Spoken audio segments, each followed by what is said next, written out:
Cooperative society द्वारा खरीद किए गए तीसरा 83,000 क्विंटल गेहूं के कमीशन पर ट्रांसपोर्टिंग में लगे ठेकेदार और एफसीआई के कर्मचारियों की लापरवाही से लगा ब्रेक। कमीशन न मिलने से कोऑपरेटिव समिति के सचिवों के पारिश्रमिक का गहराया संकट। सचिव बैठे धरने पर एआर कोऑपरेटिव मानमनवल में लगे। जी हां, बात बलिया के कोऑपरेटिव समिति की कर रहे हैं, जहां 1 अप्रैल से 15 जून तक गेहूं क्रय केंद्र के माध्यम से 3,83,000 क्विंटल किसानों के गेहूं खरीद किए गए। निर्धारित समय सीमा में ठेकेदार द्वारा समितियों से गेहूं का ढुलान कर एफसीआई के गोदाम में नहीं पहुंचाया गया, जबकि खरीद पूरी कर सभी सेंटर को 15 जून को बंद कर दिया गया। ठेकेदार द्वारा जुलाई माह तक ढुलान किया गया। अब क्रय नीति के तहत जुलाई माह में 1% गेन जमा करना था, जिसे समितियों द्वारा पूरा किया गया, लेकिन एफसीआई और ठेकेदार ने अपनी कमी छिपाकर समिति सचिवों के सर पर नारियल फोड़ दिया और समितियों को मिलने वाले 27 रुपये प्रति क्विंटल के कमीशन को डकारने की जुगत में लग गए। जब समितियां कमीशन का डिमांड की तो उन्हें क्वालिटी गड़बड़ होने की बात कह पेनल्टी लगाकर कमीशन काट दिया गया। इस बात की जानकारी होने पर सचिव धरने पर बैठ लिए। पीसीएफ के कार्यालय पर धरनारत सचिवों ने आवाज उठाई कि जब हमारे खरीदे गए गेहूं की क्वालिटी खराब थी तो उसी समय क्यों नहीं बताया गया। हम कमीशन की बात किए तो क्वालिटी खराब होने की बात सरासर गलत है। जब तक कमीशन नहीं मिलेगा हम आगे धान की खरीद नहीं करेंगे। सचिवों के धरना पर बैठने के बाद एक्शन में आए विभाग ने एआर को सचिवों से बात करने को कहा और आश्वासन दिया कि संबंधित को पत्राचार किया जाएगा। साधन सहकारी समिति पकड़ी, विकास खंड पंदा। जी चंदन जी, अभी आप यहाँ बैठे हैं तमाम सचिवों के साथ, प्रकरण क्या है? सर, इस वर्ष 2021-22 में पीसीएफ द्वारा हमारे सभी साथियों को क्रय प्रभारी बनाया गया था, जिसके सापेक्ष हमने शासन के अनुरूप गेहूं क्रय किया था और उस गेहूं को हमने शासन के अपेक्षा के अनुरूप 1 जुलाई से तक जमा करना था। चूँकि कुछ प्रभारियों का 1 जुलाई के बाद जमा हुआ, उसकी जिम्मेवारी परिवहन ठेकेदार की है। चूँकि परिवहन ठेकेदार नियुक्त था तो उसमें हमें सिर्फ क्रय करने के लिए रखा गया था। चूँकि हमने क्रय भी किया, शासन के एसडीएम, डीएम सभी अधिकारियों द्वारा हमारे ऊपर तमाम दबाव बनाया गया, जिसके मानक के अनुरूप हमने खरीदारी भी किया था। और जब हमने एफसीआई को डिलीवर कर दिया, चूँकि हम लोग वेतनी कर्मचारी हैं, जो भी गेहूं से हम लोग को कमीशन मिलता है उससे हमारे सभी फैक्स कर्मचारियों को वेतन मिलता है।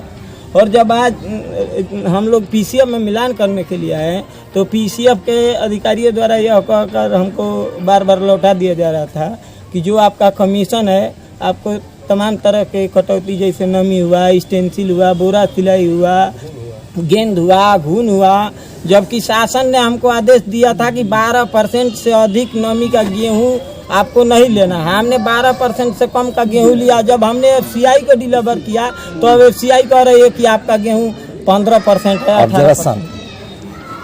आपकी कितनी समितियां थी जो क्रय कर रही थी? 45 थी क्रय सेंटर। 45 क्रय केंद्र बनाए गए थे, जिसमें 40 साधन सहकारी समिति थी। 40 आपकी थी। आपको कब से खरीदना था, कब जमा कर देना था? सर, चूँकि हमको 1 अप्रैल से 15 जून तक खरीदना था, जमा परिवहन ठेकेदार की जिम्मेदारी थी कि कब तक के जमा कर दें। चूँकि हम लोग 30 जून तक जमा करना था। परिवहन ठेकेदार द्वारा गाड़ी, जब से कुछ एफसीआई में भी दिक्कत थी, जैसे सर हमारी गाड़ी जाती थी 1 अप्रैल को गई और वहाँ 10-10 दिन खड़ी रहती थी, तो इसकी जिम्मेदारी सर पीसीएफ की है कि हमारी गाड़ी क्यों नहीं उतर रही है, क्योंकि हम लोग के यहाँ 15 जून को खरीदारी बंद हो गया था। अच्छा, इसके पीछे आपके गोदाम में माल पड़ा रहा जी, लेकिन उस माल का कोई जिम्मेदार नहीं बना जी, न पीसीएफ बना और न ही ठेकेदार बना जी। तो इन परिस्थितियों में आपके कमीशन की कटौती क्यों हो रही है?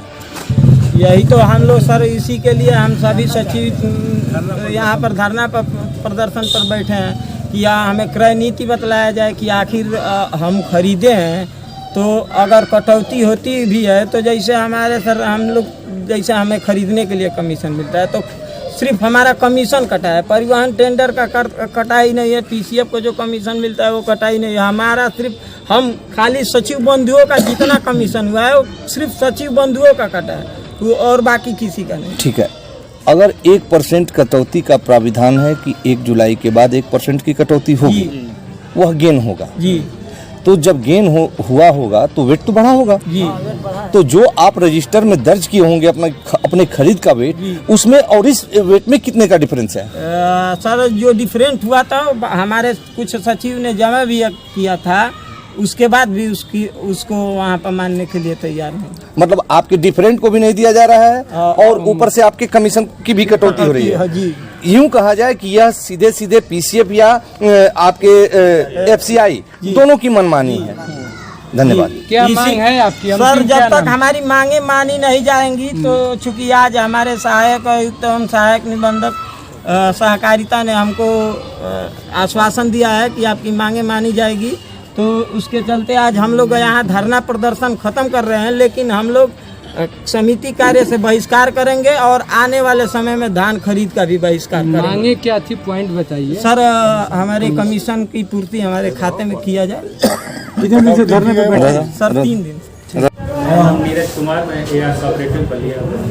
जी सर, आपके यहाँ कोऑपरेटिव सोसाइटी में कितने क्रय केंद्र बनाए गए थे?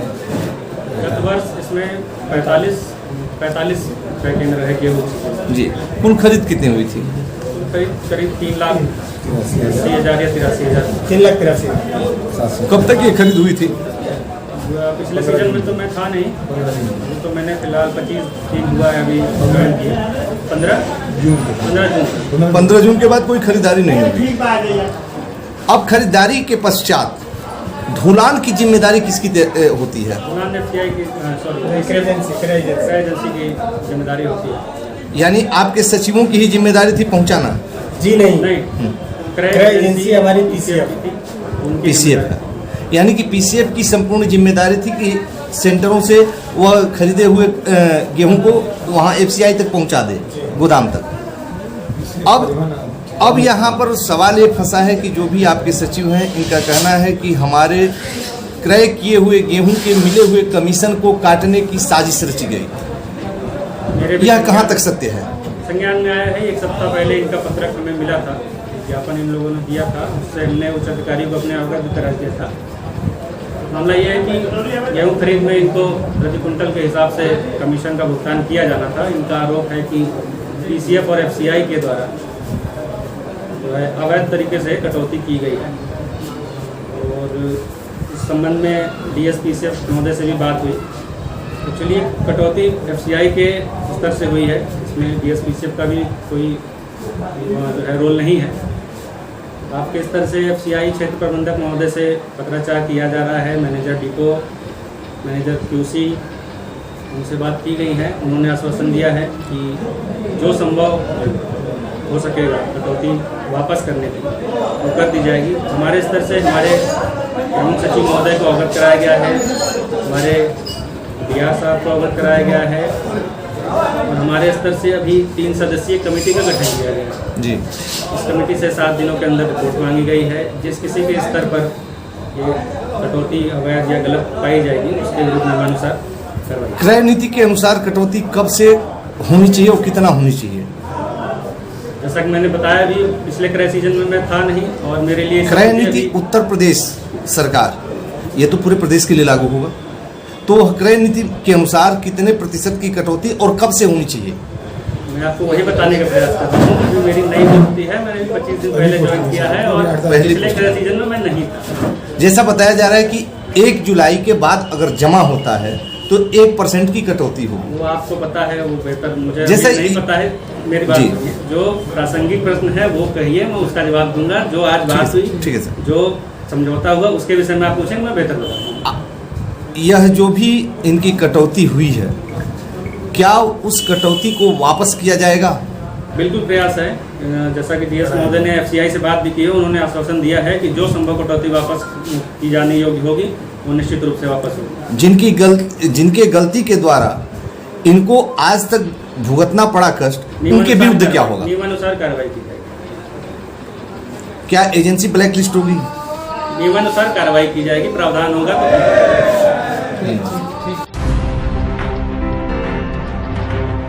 देखिए MTV भारत जज्बा।